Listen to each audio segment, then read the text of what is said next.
다 같이 한 마음으로 느헤미야 13장 4절의 말씀 같이 합독해 보도록 하겠습니다. 이전에 우리 하나님의 전의 방을 맡은 제사장 엘리야십이 도비야와 연락이 있었으므로. 아멘. 사랑하는 여러분, 느헤미야 13장의 전체의 내용은 느헤미야를 통하여서 이스라엘 백성들이 개혁이 되어가는 과정, 무엇을 고쳐야 되면 무엇을 개혁해야 되는가에 관한 내용이 기록된 말씀인 것입니다. 그러나 좀 느헤미야 13장 1절부터 3절의 말씀과 4절서부터 마지막 31절의 말씀까지는 조금 연도의 차이가 있습니다. 느헤미야를 중심으로 하여서 성벽이 재건이 된 후에 낙성식을 합니다. 하나님께 모든 영광 올려드리면서 하나님께서 하셨습니다, 이 모든 건 하나님의 은혜였습니다 라고 하며 그들이 하나님 앞에 찬양을 합니다. 하나님 높여 올려드립니다. 그리고 난 후에 낙성식이 끝나자마자 느헤미야를 중심으로 해서 다시 한번 이스라엘 백성들에게 버려야 될 것을 말씀합니다. 그것이 바로 1절부터 3절의 말씀까지가 느헤미야가 이스라엘 백성들에게 선포했던 메시지였습니다. 너희들 안에 1절과 2절 말씀에 보면 암몬 사람과 모압 사람을 들이지 마라. 하나님께서 말씀하셨단다. 이전에 우리 하나님의 느헤미야 13장 1절과 2절 말씀에 보니요, 그날의 모세의 책을 낭독하여 백성에게 들렸는데 그 책에 기록하기를 암몬 사람과 모압 사람은 영원히 하나님의 총에 들어오지 못하리니. 2절 말씀까지 제가 읽겠습니다. 이는 그들이 양식과 물로 이스라엘 자손을 영접하지 아니하고 도리어 발람에게 뇌물을 주어 저주하게 하였습니다. 그러나 우리 하나님이 그 저주를 돌이켜 복이 되게 하셨다 하였는지라. 라는 이 말씀, 특별히 신명기 23장의 말씀을 그대로 낭독합니다. 신명기 23장의 말씀은 하나님께서 모압과 암몬 자손을 영원히 총에 들이지 말라라는 말씀을 하셨습니다. 그러면 모압과 암몬이 누구냐면은 아브라함의 조카 롯의 후손들입니다. 그럼 왜 하나님께서는 인자가 넘치시고 긍휼이 넘치신 하나님께서 왜 모압은 나의 총에 들어오지 못하게, 지금으로 말하면요, 성전에 들어오게 오지 못하게 하라. 그들은 예배자로 나는 삼지 않을 것이 한다. 성전에 예배하기 위해서 들이지 말아라 라고 말합니다. 왜 모압과 암몬 사람을? 아브라함의 조카 롯의 후손들입니다. 왜 그랬을까요? 신명기 23장 말씀에 보면 그 이유에 관한 설명이 기록이 되어 있습니다. 암몬 사람과 모압 사람은 여호와의 총에 들어오지 못하리니 그들에게 속한 자는 10대뿐 아니라 어린아이뿐만 아니라 영원히 여호와의 총에 들어오지 못하리라. 사랑하는 여러분, 만나야 될 사람과 만나지 말아야 될 사람을 분별하십시오. 가야 될 장소와 가지 말아야 될 장소, 먹을 음식과 먹지 말아야 될 것과 생각할 것과 생각하지 말아야 될 것을 항상 구별하여서, 분별하여서 여러분들이 말하고 행동하고 만나고 생각하고 또한 음식을 먹고 마시고 입고 하여야 하는 것입니다. 주님께서 금하는 건 금해야 되는 겁니다. 느헤미야의 개혁은 우리가 성벽을 다 재건하였다. 예루살렘을 지키는 데 있어서 가장 여러분 필요한 건 무엇일까요? 성벽이 다 재건이 되었기 때문에 예루살렘 성전을 지켜야 되며 이스라엘 나라를 지켜야 되는 그런 과정에 있어서는 사람이 참 중요해요. 사람은 곧 군사력이었습니다. 사람이 아무리 중요해도 사람이 소중하고 인력이 부족하다 하여서 아무나 들이지 말라는 겁니다. 사업하시는 분들이요, 여러분 자녀를 키우시는 부모님들이요, 직장생활 하시는 여러분들이요, 또 앞으로 미래를 꿈꾸고 나아가야 되는 우리 사랑하는 성도님들이요, 내가 부족하다 해서, 내가 참 이것도 필요하고 저것도 필요하다 해서, 마치 지금 이들에게 있어서 인력이 너무너무 필요합니다. 곧 군사력이기 때문에 내가 이 땅에 살아가기 위해서는 물질이 필요하고 사람이 필요하고 정보가 필요하고 명예가 필요하고 학력이 필요하고 또 여러 가지 건강이 필요하고 우리가 필요한 게 참 많지만, 그러나 하나님이 주시는 것만 건강한 방식으로, 하나님께서 기뻐하는 방법으로, 하나님께서 원하는 것만 여러분이 취할 수 있는 은혜가 있어야 되는 겁니다. 그렇지 아니하고 무조건 물질이면 다 되는 거야, 정보는 많으면 좋지, 그러지 마십시오. 하나님께서 주시는 일용한 양식을 먹을 수 있는 여러분 거룩함이 있어야 되고, 일용한 양식을 먹을 수 있는 그리스도인의 자존감이 있어야 되는 것입니다. 그래서 하나님께서 명령하지 않았느냐, 모압과 암몬 사람은 금하여라 라고 말합니다. 그러면 이 말씀은 모압이란 혈통에 관한 말씀일까요? 아닙니다. 왜냐하면 모압 여인 중에 예수 그리스도의 족보까지 오른 다윗의, 여러분 정말 다윗의 할머니라고 하죠. 여러분 다윗의 가문에 예수 그리스도의 족보에 오른 모압 여인이 있습니다. 그렇다면 모압 사람을 두려워하지 말라는 것은 단순히 혈통의 문제가 아니라 이런 류의 영적인 이런 류의 사람은 이런 영적인 부분에 문제가 있는 사람은 만나지 말고 나는 그들을 버릴 것이다 라는 것이죠. 그래서 우리 안에 있는 첫 번째 누룩, 내 안에 있는 모압, 암몬을 제거하십시오. 하나님께서는 내 안에 모압이 있는 한, 암몬이 있는 한 하나님은 축복하지 않습니다. 예수 그리스도 족보에 오르고 여러분 다윗의 가문에 속했던 모압 여인 누구입니까? 바로 룻입니다. 룻은 모압 여인이었습니다. 룻이 예수 그리스도의 족보에 들어갈 수 있었던 이유는 예수 그리스도의, 여러분 이 땅에 오실 예수 그리스도의 계보에 오를 수 있는 이유는 한 가지입니다. 자기 신을 버리고 모압 신을 버리고 그는 어머니를 따라서, 나오미라는 어머니를 따라서 그는 베들레헴으로 돌아왔어요. 그는 바꿔졌습니다. 마찬가지로 내가 예수 그리스도 족보에 오른다면 이제는 예수 그리스도를 영접하고 내가 지금까지 우상 삼고 살았던 나 자신이라는 우상과 함께 여러 가지 우상 삼았던 걸 다 버리고 오직 예수 그리스도만을 위해서 살아갈 때 예수 그리스도의 족보에 오르는 축복이 있는 것입니다. 그러면서 신명기 23장 말씀에 보면 너희들은 암몬과 모압 사람이 영원히 여호와의 총에 들어오지 못하리라. 무엇 때문에 하나님께서 들어오지 못하게 했을까요? 무엇 때문에 하나님께서 이들을 축복하지 않았을까요? 우리 자신도 점검해야 되는 것입니다. 그들은 너희가 애굽에서 나올 때 떡과 물로 너희를 길에서 영접하지 아니하고 메소보다미아 부돌 사람 부올의 아들 발람에게 뇌물을 주어 너희를 저주하게 하려였으나 4절의 말씀을 통해 세 가지의 죄를 지었기 때문에 하나님께서 거부한 겁니다. 첫 번째로는요, 애굽에서 나올 때 떡과 물로 너희에게서 영접하지 아니했다라는 것은 롯의 후손들입니다. 아브라함의 조카입니다. 롯은 아브라함부터 참 많은 도움을 받았어요. 아브라함으로 인해서 롯이 롯된 겁니다. 여러분 너무 잘 알지 않습니까? 아브라함이 그에게 땅도 줬습니다. 또한 그가 가나안 왕들에게 잡혀갔었을 때 집에서 길려온 자 316명을 데리고 이번 죽을 뻔한, 아니 죽은 노예로 다 끌려간 롯의 가족들을 다 여러분 구원해 왔지요. 생명의 도움을 받았습니다. 물질의 도움을 받았습니다. 모든 도움을 다 받았어요. 아브라함의 도움이 없었다면 롯은 인생이 안 되는 인생인 겁니다. 이렇게 도움을 받았더라면 어려울 때 도와줄 수 있는 은혜가 있어야 돼요. 다시 말해서 은혜를 받았으면 은혜를 되갚을 수 있는 마음이 있어야 되는 겁니다. 그런데 주님께서 오늘 말합니다. 은혜를 받았음에도 불구하고 만약 우리가 룻처럼 내가 생명을 건진받았습니다. 내가 이렇게 풍요롭게 되었습니다. 내가 주님 때문에 다시 살아났습니다. 내가 다시 살아났습니다.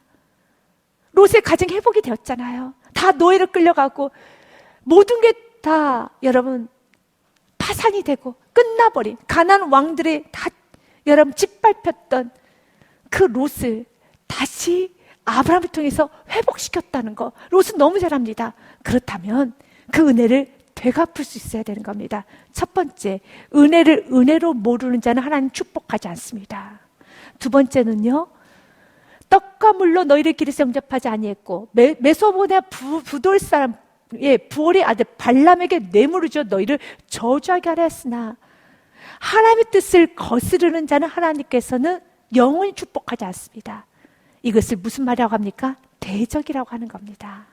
우리는 하나님의 뜻을 거스르면 안 되는 겁니다. 하나님께서 하시는 일에 여러분 우리가 반대길을 가서도 안 되고 하나님께서 하시는 그 일을 내가 멈추게 해서도 안 되고 그것을 같이 기뻐하고 같이 동행할 수 있는 축복이 있어야 되는 것입니다. 오늘 그들은 어떻게 합니까? 이스라엘에서는 저주하려고 발람에게 뇌물까지 주어 저주케 합니다. 세 번째로 하나님은 두 번째로 이렇게 대적한 자에게 하나님 축복하지 축복하지 않아요. 하나님의 일에 방해하는 자를 축복하지 않습니다. 하나님의 일에 반대로 가는 자를 축복하지 않습니다. 하나님께서 쓰시는 사람에게 여러분 이렇게 대적하는 자를 하나님 축복하지 않습니다. 세 번째로 여러분 물질을 자신의 욕망을 쓰는 사람을 하나님 축복하지 않아요. 돈이 있기 때문에 뇌물을 주었죠. 돈이 있다는 거예요. 사랑하는 여러분, 이 돈이 하나님으로부터 왔음을 고백했다면 항상 하나님의 영광을 쓸 수 있는 은혜가 있어야 돼요. 우리가 건강을 하나님으로부터 받았죠. 시간, 물질, 일단 모든 것을 하나님의 은혜로 받았다면 이 모든 것을 의의 병기로 삼을 수 있어야 되는 겁니다. 결론으로는 모압과 암몬 사람들은 하나님 일에 방해자였었어요. 하나님 일에 대적했어요. 하나님 일에 기뻐하지를 못했었어요. 그러나 하나님께서는 그들은 저주하려고 했었으나 하나님은 그들의 저주 그대로 하나님께서 허용하지 않으셨습니다. 5절 말씀에 보니 내 하나님 여호와께서 너를 사랑하심으로 내 하나님 여호와께서 발람의 말을 듣지 아니하시고 내 하나님 여호와께서 그 저주를 변하여 복이 되게 하셨나니 6절 말씀에 보니 같이 읽겠습니다. 내 평생에 그들의 평안함과 형통함을 영원히 구하지 말지니라. 아멘. 하나님께서 영원히 내 평생에 영원히 그들의 모압과 암몬 자손들의 평안함, 형통함을 영원히 구하지 말라는 것입니다. 이 말씀을 다시 한번 낭독하면서 느헤미야가 오늘 우리 안에 있는 모압과 암몬을 내쫓자. 사람이 필요한 거 안단다. 우리가 한 사람이 정말 급한 거 안단다. 그러나 모압과 암몬 사람 내쫓자. 이렇게 은혜로 모르는 사람, 이렇게 교만한 사람, 이렇게 대적한 사람 내쫓자라고 말하는 겁니다. 이것이 첫 번째 개혁이었습니다. 우리 안에 모압과 암몬을 내쫓읍시다. 내 안에 있는 모압과 암몬, 내 안에 이기심, 정욕, 은혜로 모르는 거, 대적함을 다 내쫓아야 되는 것입니다. 그렇지 아니하면 오늘 주님 말씀하잖아요. 총에 들어오게 하지 못할 것이라고요. 내가 너의 예배를 받지 않으시겠다는 겁니다. 예배를 받지 아니하면 어떻게 우리 축복을 받을 수 있겠습니까? 어떻게 회복이 될 수 있겠습니까? 사랑하는 여러분, 하나님께서 기뻐 받으신 예배자가 되어야 되는 것입니다. 그 일을 해서 버릴 건 버려야 돼요. 여러분, 내 안에 누룩을 제거해야 되는 것입니다. 그래서 2절 말씀에 이는 그들이 양식과 물로 이스라엘 자손을 영접하지 아니하고 도리어 발람에게 뇌물을 주어 저주하게 하였습니다. 그러나 우리 하나님은 그 저주를 돌이켜 복이 되게 하셨다 하였는지라 하면서 3절 말씀에 보니요, 백성이 율법을 듣고 섞인 무리를 이스라엘 가운데서 모두 분리하였느니라. 아멘. 분리할 수 있는 축복이 있어야 되는 겁니다. 이제는 구분할 수 있는 축복이 있어야 되는 것입니다. 이렇게 13장 1절부터 3절까지는 낙성식을 하고 난 직후에 느헤미야가 선포하며 개혁을 하기 시작합니다. BC 444년 말 정도에 개혁을 합니다. 그럼 오늘 본문의 말씀 4절부터 말씀은요, 그 후로 약 12년이 지나고 난 후에 본문 말씀 4절부터가 시작이 되는 겁니다. 느헤미야는 낙성식을 마치고 난 후에, 그리고 여러 가지 이것저것 좀 단돌이 하고 난 후에 다시 그는 페르시아의 총독이었기 때문에, 페르시아의 술 맡은 간원장이었기 때문에 다시 복귀를 합니다. 그래서 잠시 떨어져 갑니다. 오늘 본문의 말씀에 보니 이렇게 되어 있었죠. 13장 6절 말씀에 보면 그때에 내가 에루살렘을 잊지 아니하였느니라. 바빌론 왕 아닥사스다 32년에 내가 왕에게 나아갔다가 며칠 후에 왕에게 말미를 청하고 다시 돌아오게 되는 겁니다. 그래서 오늘 본 말씀 4절의 말씀은 BC 432년 약 12년 후에 느헤미야가 돌아오고 나서 보았더니 이스라엘 백성들 안에 죄들이 너무너무 많은 겁니다. 그래서 오늘 다시 개혁하는 겁니다. 그 당시에 정황을 좀 보면은 강력한 말씀을 전했던 선지자였던 스가랴 선지자가 여러분 이제 세상을 떠납니다. 그 느헤미야는 잠시 페르시아로 자신의 이 관원장의 어떤 이런 자신의 직위가 있었기 때문에 다시 복귀를 합니다. 그래서 이스라엘 백성들 안에 4절서부터 말씀해 보니 이스라엘 백성들 안에 성전의 거룩성이 훼손이 되었고요. 일단 11조 제도가 붕괴되었고, 그리고 또 안식일이 지켜지지 않았으며, 그리고 이방인과 통혼을 하기 시작하고 엉망진창이 돼버린 겁니다. 많이 흐트러졌습니다. 오늘 귀한 말씀을 통해서 혹시 지금 내 안에 흐트러진 것이 있지 않은가? 내 안에 지금 믿음이 없겠으니 염려될 때가 되진 않았는가? 다시 한번 돌아보면서 오늘 첫 번째, 모압과 암몬부터 제거하십시오. 은혜를 모르는 교만한 마음을 제거하십시오. 여러분, 대적하고자 하는 마음을 제거하십시오. 다시 한번 주님, 내게 주신 그 힘을 가지고, 물질을 가지고, 건강을 가지고, 지식과 경험을 가지고 오히려 하나님 일을 방해하는 자가 아니라 내가 하나님의 일을 돕는 통로자가 되기 원합니다. 축복자가 되기 원합니다. 주여 나를 불쌍히 여겨 주시옵소서. 시편 34편 18절 말씀에 우리 회개하기 시작하면 하나님께서는요 구원하여 주십니다. 요하는 마음이 상한 자를 가까이 하시고 중심으로 통해하는 자를 구원하신도다. 아멘. 그러나 이 회개 또한도 하나님께서 은혜를 부어주셔야 돼요. 은혜를 부어주셔야 되는 겁니다. 오늘 귀한 말씀 선포될 때마다 하나님, 내 안에 너무 지금 적은 누룩이 많습니다. 아니, 큰 누룩이 되어버렸습니다. 그래, 그 큰 누룩은 결국은요, 여러분 갈라디아서 5장 9절부터 10절 말씀에 보면 너희가 적은 누룩을 제거하지 아니하면 온 덩이에 퍼진다고 돼 있어요. 온 덩이에 퍼집니다. 적은 누룩이 온 덩이에 퍼지느니라. 10절 말씀에 같이 읽겠습니다. 나는 너희가 아무 다른 마음을 품지 아니할 줄을 주 안에서 확신하노라. 그러나 너를 요동하게 하는 자는 누구든지 심판을 받으리라. 아멘. 맞습니다. 여러분, 나는 안다. 너희들이 다른 마음 품지 아니할 줄 내가 안다. 그런데 지금 누군가 너희를 요동하고 있지. 그러나 더 정확히 말하면 그 요동치게 하는 사람이 사람입니까? 아니요. 내 자신이라는 겁니다. 이건 지금 바울이 경고하는 겁니다. 심판받는다. 마음이 요동하면 안 돼요. 마음이 움직이면 안 되는 겁니다. 다른 마음 품지 마십시오. 교만한 마음 품지 마십시오. 거만한 마음 품지 마십시오. 품어서는 안 되는 겁니다. 품으면 반드시 그 대가가 와요. 대가가 옵니다. 왜요? 죄가 있는 곳 하나님은 임재하실 수가 없어요. 죄가 있는 곳 하나님 역사할 수 없습니다. 그래서 오늘도 축복인 거예요. 무엇이요? 회개할 수 있는 축복이고 말씀을 들을 수 있는 게 축복인 겁니다. 내가 적은 누룩이 퍼져서 온 덩이에 죄로 덕지덕지 쌓여서 내 영혼이 지금 침몰해져 가는 줄도 모르고 내 영혼이 한없이 지금 둥둥 떠내려갈 뻔하였는데 주님께서 그곳에서 건져주셨습니다. 그리고 다시 심판의 자리가 아니라 축복의 자리로 옮겨주셨습니다. 축복받아야 되지 않겠습니까? 축복받으시길 바라겠습니다. 여러분, 사단은 오늘 사자같이 우리를 두루 삼킬 자를 찾아낸다고 성경 말하고 있습니다. 기억하십시오. 근신하라 깨어라. 너희 대적마귀가 오늘 사자같이 두루 다니며 삼킬 자를 찾나니. 아멘. 여러분, 사자는 여러분 큰 먹이만 찾는 줄 알죠? 그러나 여러분 야생의 세계를 보면 아시겠지만 토끼도 사자는 힘을 다해 쫓아가요. 너무너무 배고프면요 그 조그만 토끼, 사자가 자존심 상하게 토끼를 잡아서 먹겠습니까? 그런데 토끼도 배가 너무너무 고프면 그 토끼 하나 잡겠다고 그 사자가 뛰어다니면서 혈안이 되어 있습니다. 사단은 동일해요. 그래서 대적마귀 오늘 사자같이 너무 배고파서 옵니다. 그때는 여러분 정말 아주 조그만 신앙이 여러분 아주 조그만 것까지도 사단은 기다리지 않고요 정말로 무너뜨려요. 여러분 오늘 이 사자같이 삼켜버린다는 겁니다. 그래서 구절 말씀을 기억하셔야 되는 겁니다. 같이 읽겠습니다. 너희는 믿음을 굳건하게 하여 그를 대적하라. 이는 세상에 있는 너희 형제들도 동일한 고난을 당하는 줄 압니다. 아멘.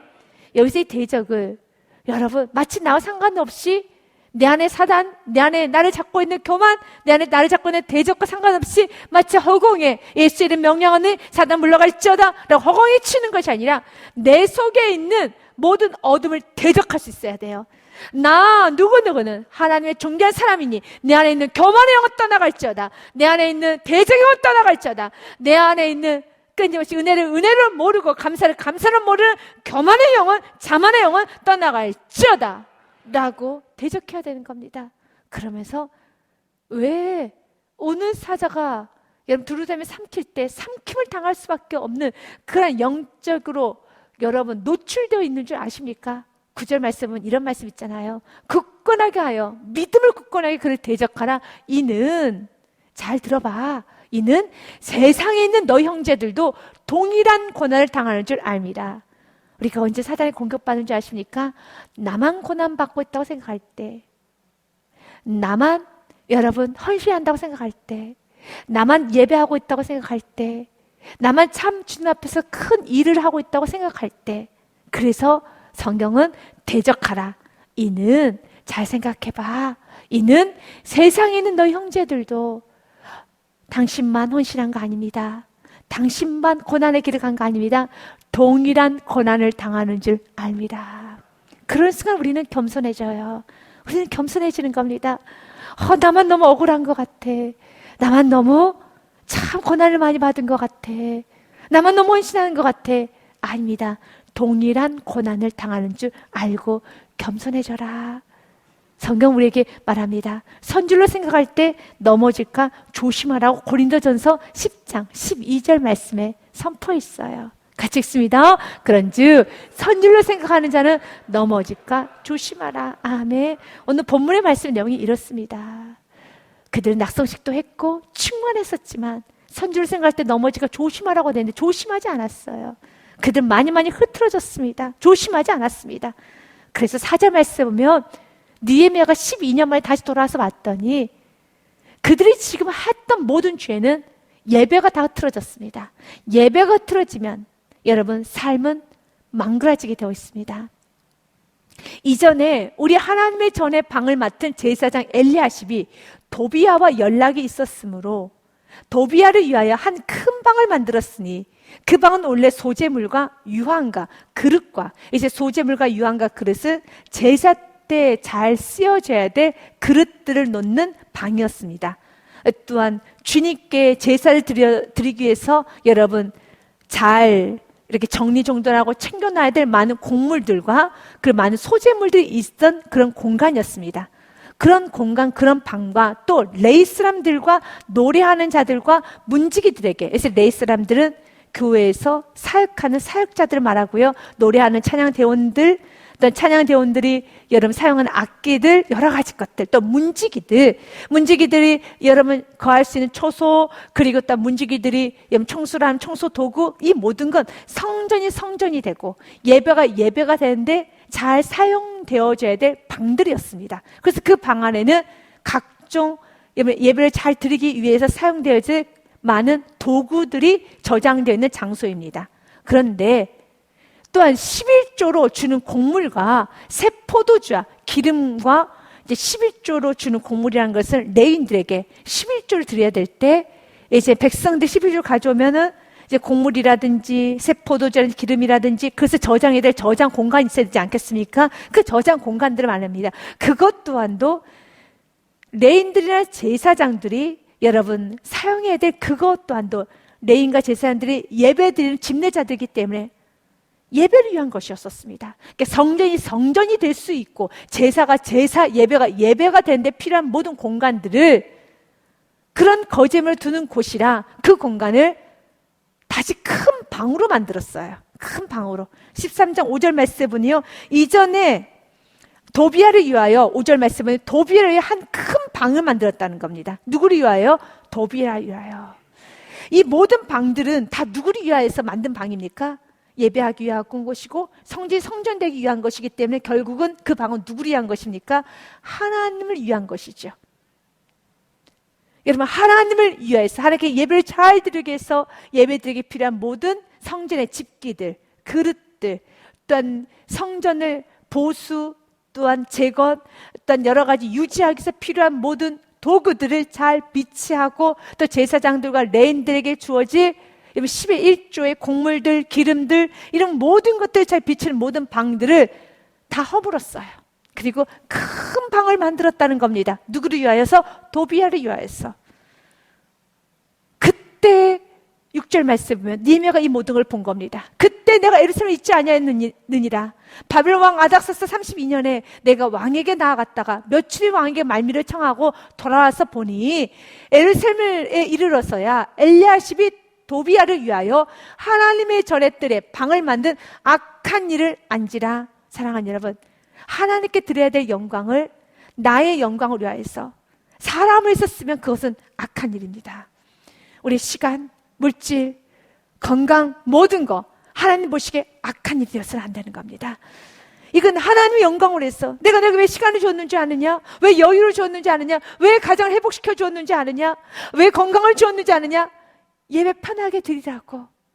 예배 편하게 드리라고. 그런데 예배 드릴 때 그 공간을, 예배 드릴 때 그 시간, 예배 드릴 때 그 물질을 왜 도비아를 위하여서 큰 방을 만들어서 그렇게까지 할 필요가 없어요. 여러분, 지금 여러분이 예배까지 포기하면서 물질을, 여러분들 예배까지 포기하면서 만나야 될 사람, 벌어야 될 물질 있으신 분도 있을 겁니다. 그러나 예배까지 포기해가면서 지금 여러분들이 물질을 벌어야 되겠습니까? 사람을 만나야 되겠습니까? 일을 추진해야 되겠습니까? 오늘 이것에 대해서 우리에게 강력히 도전한다는 겁니다. 내가 예배까지 포기해가면서, 내가 예배에 집중하지 못하면서, 내가 지금 예배를 포기하고 내가 사람을 위해서, 나 자신을 위해서 끊임없이 내가 사람을 위해서 살아야 되겠느냐, 이것입니다. 오늘 이 부분에 있어서의 내 안에 누룩이 있다면 제거하십시오. 주님 말합니다. 예배 잘 드리고 편하게, 남은 인생 편하게 살라고, 남은 인생 행복하게 살라고 내가 내게 건강도 주고 물질도 주고 사람도 주고 모든 환경도 주고 다 받쳐줬는데 왜 이렇게 큰 방안 모든 걸 다 허물어서 삶이 예배 중심으로 디자인하는 것이 아니라 왜 사람 중심으로, 왜 물질 중심으로, 왜 세상 중심으로 디자인하였느냐. 그래서 그 다음 절 말씀에 보면은요, 악한 일이라고 느헤미야가 말하고 난 후에 8절 말씀에 보면 다 내던져버립니다. 내가 심히 근심하여 도비아의 세간을 그 방 밖으로 내어 던지고. 하나님께서 내어 던질 때는 여러분 불결하게 볼 때예요. 그래서 하나님께서는 우리가 하나님께 예배하지 아니하고 시간과 물질과 건강을 쓰게 되면 하나님 그 건강을 내던집니다. 물질을 내던져버립니다. 마태복음 말씀 21장 말씀에도요, 우리 예수님께서 그 일을 하셨어요.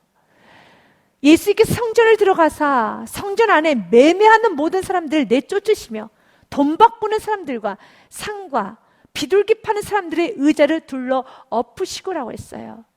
성전은 못하는 곳입니까? 예배하는 곳입니다. 그러나 11절 말씀에 보니 그들이, 12절 말씀에 보면 그들이 성전 안에서 매매를 합니다.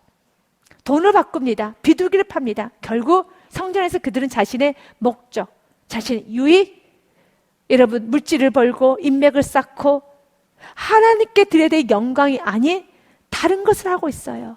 교회는 여러분의 이름을 내는 곳이 아닙니다. 교회는 여러분을 자랑하는 곳이 아닙니다. 이 교회라는 것은, 예배하는 초소는 하나님께만 영광 올려드리고 오직 주의 이름만 드러나야 되는 곳이 교회입니다. 그런데 만약 우리 예수님이 보셨던, 예수님께서 다 둘러 엎으신 것처럼, 하나님께서 의자를 둘러 엎으시는 것처럼 우리의 교회가, 어떤 우리의 마음 안에 하나님의 영광이 아닌 이렇게 매매하고 여러분 자기를 드러내고 자기 유익을 사는 거 하나님 둘러 엎으십니다. 우리 교회도 마찬가지입니다. 교회 안에서 왜 우리가 서로 마찰이 일어납니까? 이게 진짜 하나님의 영광을 위한 일일까요? 이게 정말 하나님 영광을 위해서 우리가 치열하게 마찰을 하는 걸까요? 이게 복음을 사수하기 위해서 우리가 치열하게 마찰하는 것일까요? 이제 그러는 경우도 있겠죠. 그러나 대부분은 99.99%는 아닌 걸 많이 느끼게 되더라고요. 제가 주장하는 것이, 제가 이 핏대를 높여가면서 그건 아니라고 생각합니다. 그건 아닙니다 라고 말했던 모든 것이, 이것이 정말 복음을 위한 치열한 전투였는가? 아니었습니다. 복음을 위해서는 얼마든지 핏대를 세워야 되는 겁니다. 그러나 그것이 아니었다라는 겁니다. 나를 주장하는 것이었고, 나의 자존심의 문제였었고, 나의 교만이었었고, 나의 안락이었었고, 나를 드러내기 위한 것이고, 나의 영역, 나의 자리의 확보였다는 겁니다. 주님께서는 우리의 교회 안에 나의 자리가 없어지기를 원합니다. 나의 포지션이 없어지기를 원합니다. 내 영역이 없어지기를 원합니다. 주님 우리에게 원하는 건 무엇일까요? 하늘의 미랄이 되기 원합니다. 없어지기를 원합니다. 목숨 없어지라고요? 잘 들으셔야 돼요. 여러분, 그 없어지면 아닙니다. 녹아지라는 겁니다. 그럴 때 열매가 맺어져요. 그럴 때 열매가 맺어집니다. 요한복음 말씀해 보면 12장 말씀에 성경은 이렇게 되어 있습니다. 한 알의 밀이 땅에 떨어져서 내가 진실로 진실로 너에게 이르노니 한 알의 밀이 땅에 떨어져 죽지 아니하면 한 알 그대로 있고 죽으면 많은 열매를 맺느니라. 아멘. 죽지 않으면 열매 없습니다. 그래서 여호수아 시대가 열리기 원한다면, 가나안 시대가 열리기 원한다면, 형통의 문이 열리기 원한다면 모세가 죽어야 되는 것처럼 40년 동안 광야 생활을 했고 참 많이 고생했고 참 많이 힘들었고, 지금 이스라엘 백성들도 그래요. 이스라엘 백성은 바벨론 포로에 70년간 생활을 했습니다. 그런데 하나씩 다시 곱씹어 따져보면요, 여러분, 고난이라고 할 수도 없어요. 이건 죄에 대한 고난이죠. 그런데도 주님께서는 그 죄에 대한 고난을 그냥 쳐주신 겁니다. 마치 의에 대한 고난인 것처럼, 마치 굉장히 헌신한 것처럼 쳐준 것뿐입니다. 그러나 우리는 알잖아요. 그들 왜 바벨론 포로로 끌려갔는지. 죄를 지어도 너무 많이 죄를 지었습니다. 너무 많은 악이 있었습니다. 그래서 바벨론 포로로 70년에 끌려갔습니다. 다시 귀환했어요. 그들은 참 고생을 많이 한 민족입니다. 70년간 노예 생활, 다시 귀환해서 예루살렘 성전은 다 무너졌죠. 성벽은 무너졌죠. 다시 재건했습니다. 어느 정도 고생했는지 아십니까?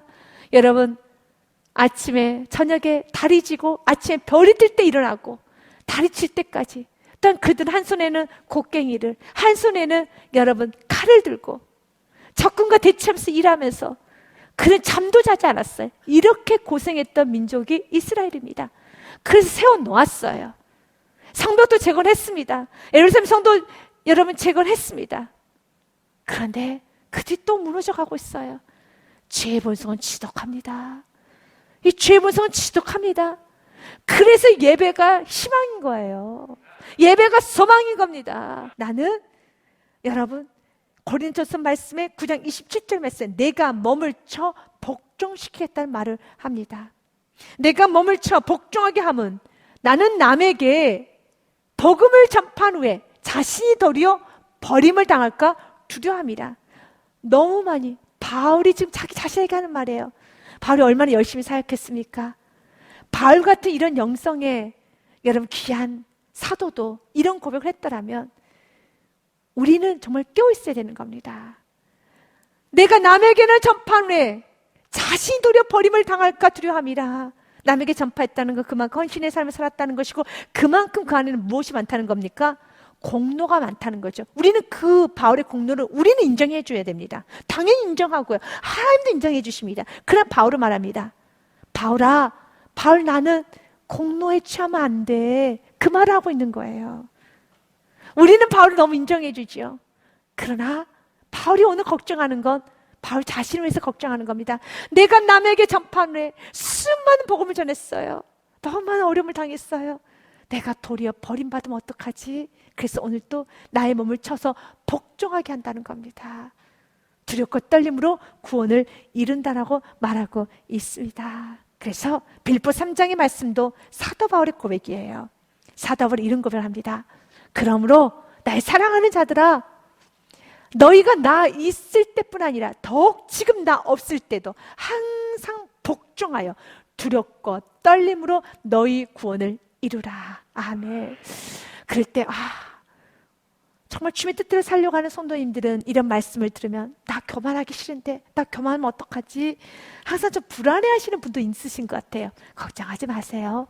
여러분, 오늘 말씀을 여러분들이 들었다면 이 말씀 믿고 하나님께서 여러분들이 교만의 자리로 가지 않도록 하나님이 지켜주세요. 그렇기 때문에 날마다 우리는 받아들이기만 하면 되는 겁니다. 주님께서 여러분 방치해두지 않습니다. 왜 교만의 자리 가도록 방치해두겠습니까? 왜 거만의 자리 가도록 방치해두겠습니까? 그렇지 않아요. 그리로 가지 마라. 그만. 여기서 그만. 주님이 다시 부르잖아요. 그럼 그때 예스, 네 맞습니다. 주님께 돌아오면 되는 것입니다. 그리고 주님께서 오늘 우리들에게 선포합니다. 빌립보서 3장 말씀 보면 형제들아, 나는 빌립보 3장 우리 13절부터 15절 말씀에 보니요, 형제들아 나는 아직 내가 잡은 줄로 여기지 아니하고 오직 한 일, 즉 뒤에 있는 것은 다 잊어버리고 앞에 있는 것만 잡으러 내가 달려가노니. 아멘. 뒤에 있는 것은 내가 한 일, 즉 뒤에 있는 건 다 잊어버리고. 아멘. 여러분 했던 일 많이 있죠? 이스라엘 백성들도 많이 있었어요. 있었습니다. 지금 이들이 성벽 이들이 재건했어요.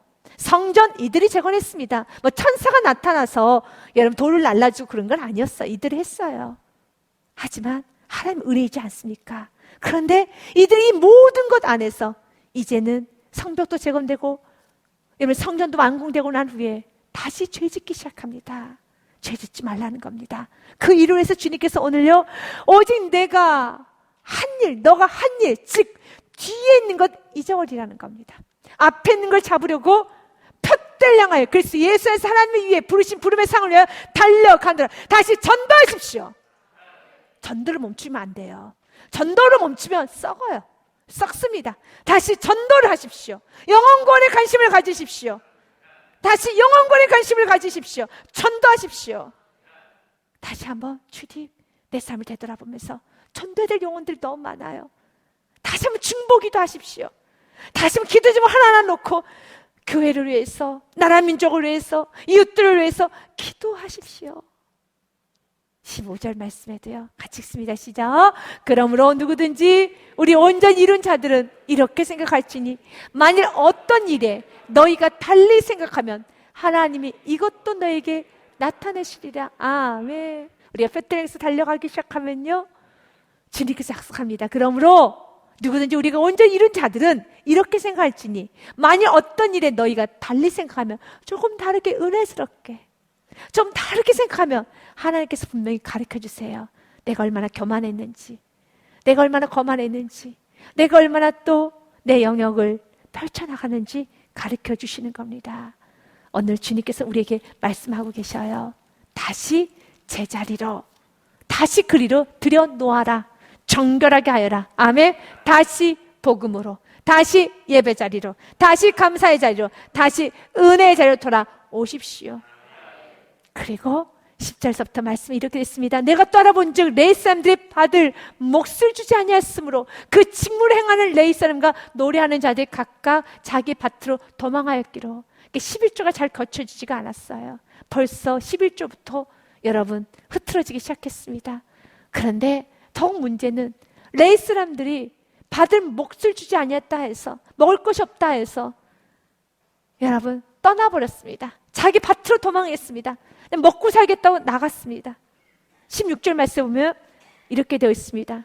11절 말씀에 내가 모든 민장들을 꾸짖어 이르기를 하나님의 전이 어찌해 버림받았느냐 하고 그걸 레위 사람들 불러 모아 다시 제자리에 세웠더니 12절 말씀, 이에 온 유다가 곡식과 새 포도주와 기름의 11조를 가져다가 곡간에 드림으로 내가 제사장 셀라마 서기가 사독과 레위 사람 부대하를 창고지기로 삼고 마따냐 손자 삭굴의 아들 하나를 버금으로 삼았으니 이는 그들이 충직한 자로 인정됨이라. 그 직분은 형제들에게 분배하는 일이었느니라 라고 하면서 다시 11조부터 회복시키기 시작합니다. 11조는 가장 기본이죠. 하나님 주권을 인정하는 거죠. 모든 것이 하나님으로부터 왔습니다 라는 고백에 여러분 가장 기본이 11조죠. 여러분들 11조를 지금 하고 계시는 분들이 대부분일 겁니다. 그럼 나는 이 말씀에 나와 상관이 없네? 아닙니다.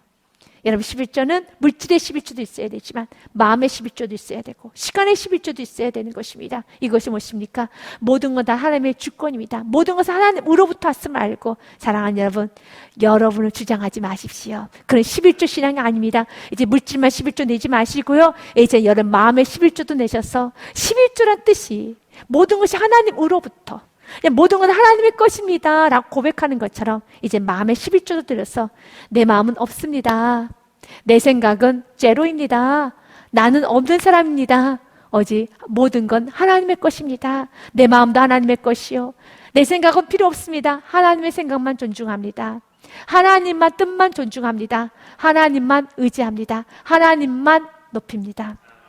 이 생각과 마음의 11조도 올려드리십시오. 오늘 주님 오늘 우리에게 말합니다. 11조 내어라. 물질의 11조를 내신 분들은 이제는 마음의 11조를 드리십시오. 내 영역을 포기하십시오. 그래서 너무 걱정도 하지 마십시오. 두려워하지도 마십시오. 무수하지도 마십시오. 주님께서 알파 오메가 되신 그분께서 가장 좋은 길을 인도하시면 믿으시길 바라겠습니다. 요한계시록 22장의 말씀을 지금 이렇게 말합니다. 내가 알파야, 내가 처음이었고 내가 마침 오메가란다. 그렇기 때문에 주님께 맡기시고 모든 것은 주님으로부터 왔음을 알고 모든 걸 다시 한번 주님께 영광 올려드리고, 날마다 우리가 해야 되는 것은 주님보다 내가 앞서려고 할 때, 나를 주장하려고 할 때, 내 영역을 펼치려고 할 때 그분 날마다 두루마기를 빠십시오. 회개하십시오. 내 영역은 없습니다. 여러분, 이렇게 나갈 때 주님께서는 약속하셨어요. 나는 알파 오메가요, 처음과 마지막이요, 시작과 마침이라. 14절 말씀 같이 읽겠습니다. 자기의 두루마기를 빠는 자들은 복이 있으니 이는 그들이 생명나무에 나아가며 문들을 통하여 성에 들어갈 권세를 받으려 함이로다. 아멘. 여러분, 하늘의 영적 권세를 받고 싶습니까? 정말 영적 권세, 영권형을 받고 싶습니까? 마음의 11조 드리십시오. 아무것도 내 것은 없습니다. 오직 하나님의 뜻만 주장합니다. 하나님의 뜻만 온전합니다. 내 생각, 내 경험, 여러분, 내 고집, 내 영역을 포기하는 순간에 하늘의 영권 여러분을 임하게 되어 있습니다. 날마다 이 일을 해서 오늘 말씀을 통해 회개하고 주님께 돌이킴으로써 놀라운 삶 가운데 아버지의 영광이 드러나는, 찬란히 드러나는 아름다운 삶이 되시기를 주님의 이름으로 축복드립니다.